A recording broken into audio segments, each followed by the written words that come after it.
Olá, boa tarde. O Me Chama Que Eu Vou está no ar com informação, prestação de serviços, entretenimento e, muito mais para você. E, gente, daqui a pouco eu vou mostrar para vocês a cobertura completa do lançamento do livro de um ilustre e querido personagem, o ex-jogador Walter Casagrande Júnior, também conhecido como Casão. E é claro que quem acompanhou tudo e foi nosso querido agente Pimba. Vamos ver um trechinho dessa reportagem? E por ironia do destino, está eu de novo envolvido a quê? A livros, exatamente, a cultura, a leitura, hein? Queria mandar um abraço aqui para minha professora de português, Dona Graça, lá, hein? A Beth, minha professora de literatura, que mandaram e-mails para Bandeirantes reclamando que eu disse que eu não gostava de livros. Bom, claro que era uma brincadeira, lógico que é uma brincadeira, eu adoro livros. Estou aqui mais uma vez no lançamento de um livro, Walter Casagrande Júnior, sabe quem é? Quem é? Casagrande, claro, um Casagrande que está expondo o seu livro e expondo também o quê? Os seus sentimentos, toda a sua vida, envolvimento com drogas, com doping, seu envolvimento político, o seu acidente automobilístico, tanta coisa que envolveu esse jogador, jogador tão polêmico, de língua tão afiada e que sofreu tanto, mas deu a volta por cima, ele relata tudo nesse livro aqui, ó. Mentira, brincadeira, claro que não é esse. É esse aqui, ó. É o Casagrande e os seus demônios, hein? Pois é ele e seus demônios. Vamos ver, vamos conferir essa matéria. Posso morrer pelo meu time, se ele perder, que dor imenso crime. Posso chorar se ele não ganhar, mas se ele ganhar não adianta, não há garganta. Já, hein? A reportagem completa você não pode perder. E o segundo dia de depoimentos no julgamento de Bola parece não ter sido nada favorável ao réu ontem, não. Embora 2 das 3 testemunhas ouvidas ontem tenham sido convocadas pela defesa. Porém, a mais esperada testemunha de acusação a ser ouvida, o preso Jailson de Oliveira, foi quem deu o depoimento mais contundente contra o suposto executor de Elisa. Vejam na reportagem de Eloy Oliveira.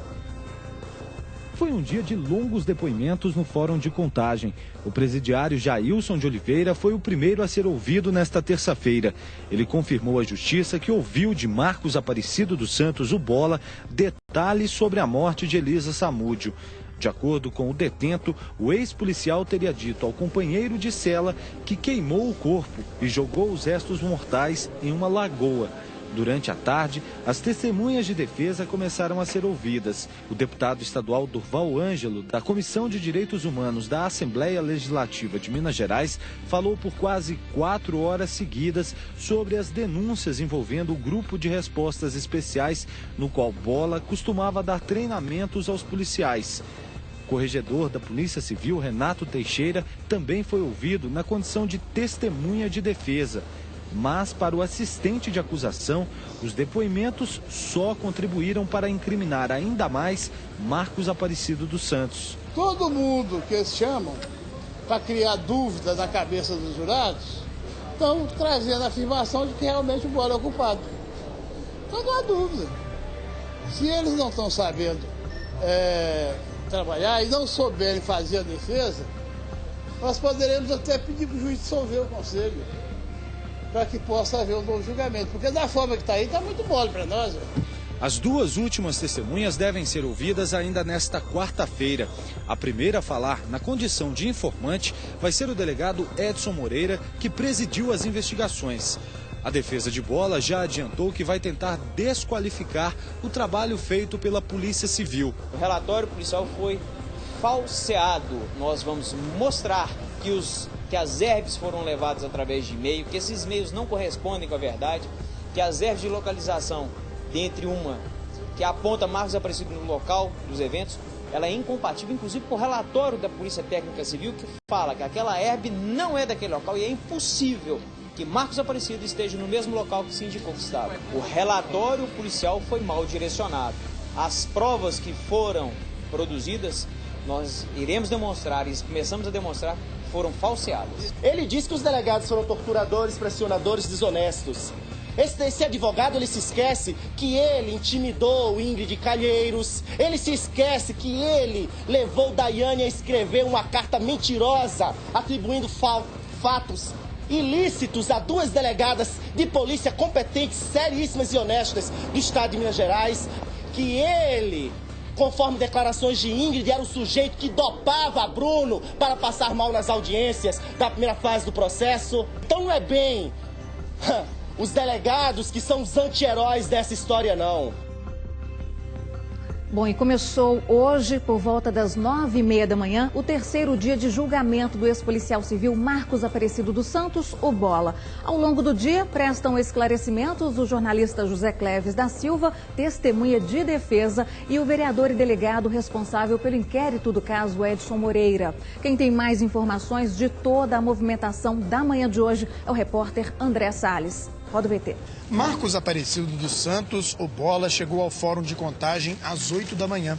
O ex-policial entrou no salão do júri acompanhado de perto por policiais militares. Os advogados de defesa aproveitaram o início da sessão para orientar o cliente. Parentes de Marcos Aparecido entraram no fórum sem falar com a imprensa. O terceiro dia de julgamento vai ser voltado para a oitiva de testemunhas de defesa. O depoimento mais aguardado é o do vereador Edson Moreira, que quando era delegado comandou as investigações do desaparecimento e morte de Elisa Samúdio. Os advogados que representam Marcos Aparecido esperam apontar falhas no trabalho da Polícia Civil. Nós temos que estar cientes numa coisa, senhor, e é aí que vem o principal. Esse é o principal. Ali tem pessoas do povo que podem ter um entendimento diferente de quem acusa, né? E que podem ter um entendimento igual da defesa. E aí vem as contradições. E nisso aí, senhores, nisso aí, se existir dúvida, eu acho que nós podemos buscar alguma coisa de absolvição. Para a acusação, o depoimento de Edson Moreira pode complicar a situação do réu. O Moreira é conhecido como uma autoridade policial muito forte, muito rígida, muito correta, né? Então eles querem desqualificar a autoridade policial que promoveu a investigação. Isso é bobagem, não vai resolver nada. No final das contas, está com a razão, mas vai ser preso assim mesmo, né? E agora nós vamos ao vivo, direto para o Fórum Pedro Aleixo, em Contagem, aqui na região metropolitana, onde o repórter André Salles tem as informações desse terceiro dia de julgamento de Marcos Aparecido dos Santos, o Bola, acusado de ser o executor de Elisa Samúdio, a mando do goleiro Bruno Fernandes. Olá, André, boa tarde. Boa tarde, Luciana. Boa tarde aos telespectadores do Me Chama Que Eu Vou. E na reportagem a gente via, né, a grande expectativa, né, para essa quarta-feira, terceiro dia de julgamento do ex-policial civil Marcos Aparecido dos Santos, para a oitiva do ex-delegado, né, atualmente ele é vereador, Edson Moreira, que comandou as investigações aí sobre o desaparecimento e também morte de Elisa Samúdio, ex-amante do goleiro Bruno. E já já os trabalhos vão ser retomados. A juíza que preside a sessão, Marixa Rodrigues, fez o intervalo e a expectativa mesmo é que a gente já volte com esse testemunho aí de Edson Moreira. E a defesa, né, como adiantou e todas as entrevistas eles deixaram bem claro que vão tentar mostrar contradições por parte do delegado e também tentar aí mostrar falhas, apontar falhas no trabalho da Polícia Civil desde o início das investigações desse caso. Por isso, esse depoimento, repito, é bastante aguardado. Durante a manhã, Luciana, nós tivemos mais uma testemunha sendo ouvida. Trata-se do jornalista José Cleves. E só para passar um pouquinho da história, né, por que ele foi arrolado aqui como testemunha, o José Cleves, ele chegou a ser acusado, apontado como assassino da mulher dele. E na época ele conseguiu juntar provas e mostrar a inocência, mostrando inclusive que a Polícia Civil teria plantado provas contra ele e na época quem comandava as investigações desse caso também era o delegado Edson Moreira. Por isso, os advogados de defesa tentam aí traçar um paralelo, né? Se nesse caso ele conseguiu se mostrar inocente, conseguiu provar que as provas contra ele não eram de fato verdadeiras, digamos assim, por que não nesse caso de Bola? Essa é a alegação dos advogados de defesa. Já o entendimento da promotoria, da acusação, é de que o trabalho da Polícia Civil foi bem feito, que as provas são contundentes e que, inclusive, esse depoimento do Edson Moreira vai complicar ainda mais a situação de Marcos Aparecido dos Santos. Em seguida, depois do depoimento de Edson Moreira, deve ser um depoimento longo, então pode ser que os trabalhos só sejam retomados amanhã. Temos ainda duas testemunhas arroladas pela defesa. Essas duas testemunhas, então, vão ser ser ouvidas. Depois temos aquela fase do interrogatório mesmo do Marcos Aparecido dos Santos, e aí sim vamos saber o que o Marcos vai dizer, se ele vai se silenciar ou se ele vai se dizer inocente, se ele vai confessar a parte do crime. Fica essa expectativa. Em seguida temos o debate, né, entre os advogados de defesa e de acusação, e aí sim os jurados, né, 4 homens e 3 mulheres que formam um conselho de sentença, vão se reunir e definir: Marcos Aparecido dos Santos é culpado ou inocente por homicídio duplamente qualificado e ocultação de cadáver. A estimativa, né, do Tribunal de Justiça de Minas Gerais, a gente falava, né, desde o início da semana, Luciana, é de que a sentença fosse conhecida hoje, quarta-feira, no 3º dia de julgamento. No entanto, com a demora aí, com longos depoimentos, o tribunal reviu essa previsão e agora está falando que amanhã, no final do dia dessa quinta-feira, então, a gente vai saber realmente aí essa sentença. Resta saber quão longo vão ser esses depoimentos, né? Quanto tempo Edson Moreira vai ser ouvido, vai ser um depoimento de fato longo, porque também esse resultado dessa sentença pode chegar ainda na sexta-feira. A gente está aqui aguardando, Luciana, e trazendo aí, claro, a todo momento as atualizações do que vem acontecendo aqui no Fórum de Contagem. Agora, André, o que chama atenção é que o depoimento de Edson Moreira, né, delegado, agora vereador, ele foi arrolado pela própria defesa, não é isso? Exatamente. Não só o Edson Moreira, Luciana, também o José Cleves foi arrolado pela defesa. É a estratégia que a gente deixa bem claro e que os advogados deixaram bem claro. Eles vão tentar a todo momento demonstrar contradições por parte do vereador, né, que era o delegado, e também apontar falhas no trabalho da Polícia Civil, tentando aí colocar um parafuso, digamos assim, na cabeça de cada um dos jurados. Será que as provas são realmente contundentes? Será que, de fato, Marcos Aparecido dos Santos foi quem executou Elise Samúdio? Essa é a estratégia da defesa. O entendimento da promotoria, dos assistentes de acusação, é de que o tiro aí pode sair pela culatra, que Edson Moreira pode trazer novamente outros fatos dessa investigação, relembrar, né, aquelas histórias de ligações telefônicas, do que de fato aponta para Marcos Aparecido dos Santos, e aí sim os jurados terem mais uma vez a oportunidade de conhecerem essas provas e aí sim, dessa forma, né, de acordo com a acusação, esse depoimento não seria então tão benéfico a Marcos Aparecido dos Santos. Resta saber o que de fato Edson Moreira vai falar, o que ele vai trazer. Por isso, toda essa expectativa, eu diria, que é a principal oitiva, né, a principal testemunha até então, vai ser o depoimento aí de Edson Moreira, que deve ser ouvido como autoridade policial, já que à época dos casos ele era delegado, inclusive presidiu essas investigações. Luciana. Muito bem, obrigada André Salles pelas informações, e o André volta a qualquer momento dentro da nossa programação e, claro, logo mais dentro do Brasil Urgente Minas, às 10:05 com Amaro Neto. E foi apresentado ontem o assassino do engenheiro João Gabriel Camargos, morto no último dia 9 de março, dentro de um ônibus que vinha de Poços de Caldas aqui para Belo Horizonte. Agora, a frieza e a tranquilidade com que Fernando Oliveira Miguel, de 33 anos, falou à polícia e à imprensa, causou espanto e muito espanto nos que acompanhavam a apresentação dele. O avião da Polícia Civil de Minas Gerais, trazendo Fernando Oliveira Miguel, de 33 anos, chegou a Belo Horizonte no início da tarde. De cabeça erguida, o suspeito falou sobre os crimes que cometeu. A Polícia Civil do Estado de Minas Gerais fez um ótimo trabalho, sim, porque todos esses crimes foi eu que cometi, sim. De forma fria e sem demonstrar nenhum arrependimento, ele chegou a pedir desculpas à família de uma das vítimas e à mãe. Quero pedir perdão aí para a população nacional, quero pedir perdão para a população mineira, quero pedir perdão para minha mãe, que é uma pessoa honesta, e especial para a família do João Gabriel de Camargo.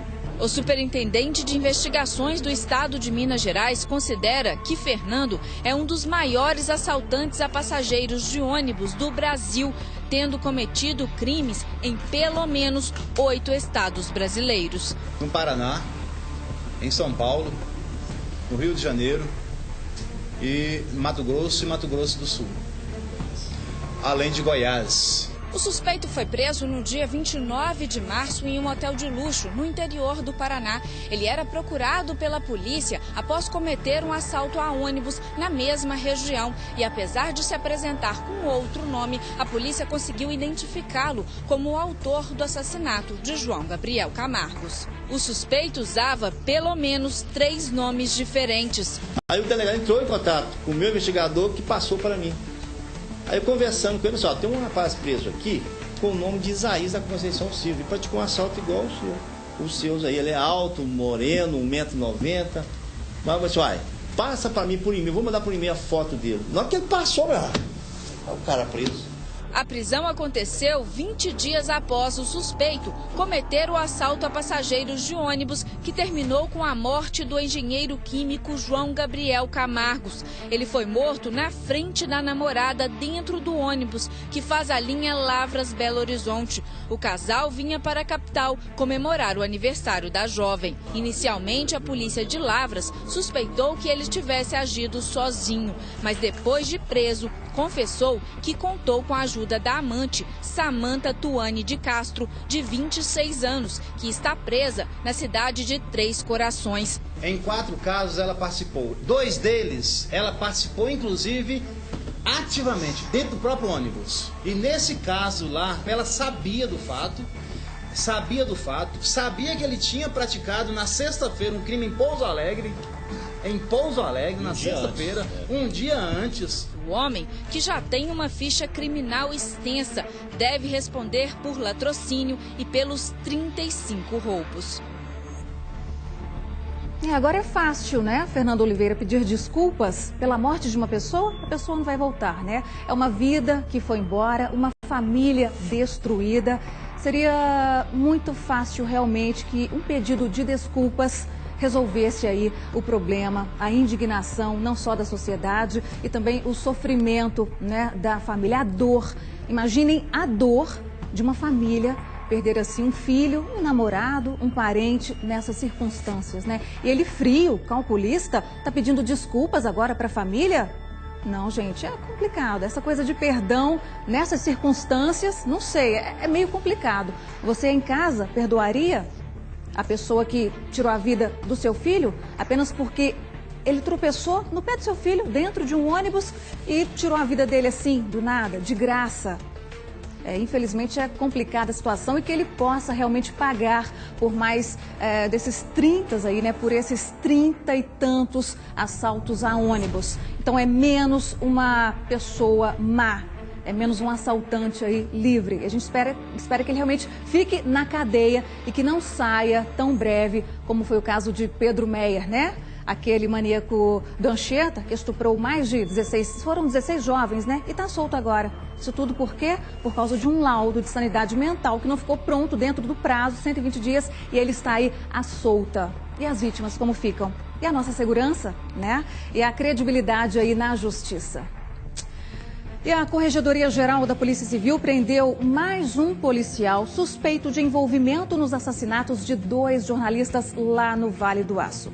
Este é o 3º policial detido por suspeita de envolvimento nas mortes do radialista Rodrigo Neto e do fotógrafo Valguinei Carvalho. Um dos detidos na semana passada já foi ouvido pelo delegado responsável pelo caso. E o outro será interrogado assim que as apurações indicarem a necessidade. As prisões são em caráter provisório.